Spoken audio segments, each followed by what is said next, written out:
बिबट्याच्या रेस्क्यू ऑपरेशनचा थरार. उंदीरवाडी येथे बिबट्याला पाहण्यासाठी नागरिकांची प्रचंड गर्दी.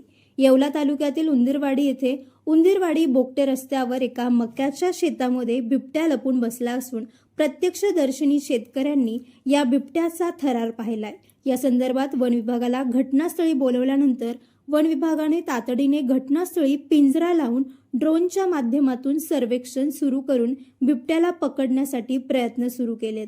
एका पिंजऱ्याच्या माध्यमातून बिबट्या पकडला जाणं शक्य नसल्याची तक्रार नागरिकांनी केली असून या ठिकाणी जाळी लावून अनेक पिंजरे लावून बिबट्याला पकडाव अशी मागणी नागरिक करताय. दरम्यान परिसरातही रेस्क्यू ऑपरेशन पाहण्यासाठी नागरिकांनी एकच गर्दी केल्याचं चित्र सध्या दिसत असून वन विभागाला नागरिकांनी सहकार्य करण्याचं आवाहन करण्यात येत आहे. प्रतिनिधी सचिन वखारे, येवला.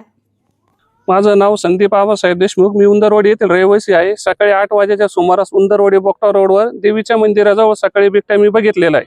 तिथं सदर मकाचं क्षेत्र असलं तो तिथं तिने लपलेला आहे. तर अजून पण या वेळेला पण तो तिथंच लपलेला आहे. तिथं आजूबाजूच्या परिसरात संपूर्ण भीतीचं वातावरण आहे.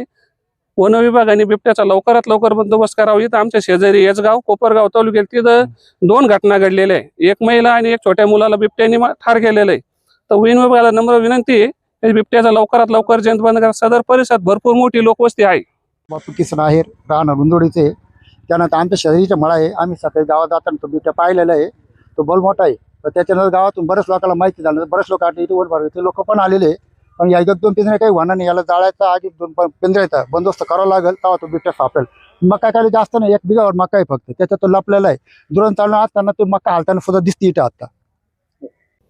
तुमच्या सर्व समारंभांसाठी एकमेव ठिकाण वर्मा लॉन्स. आनंदाचे क्षण, स्वप्नपूर्ती क्षणांसाठी वर्मा लॉन्स. विस्तीर्ण आणि हिरवळयुक्त प्रशस्त लॉन, पार्किंगसह अनेक सुविधा उपलब्ध. वर्मा लॉन्स. ठिकाण येवला, नाशिक रोड, एरंडगाव.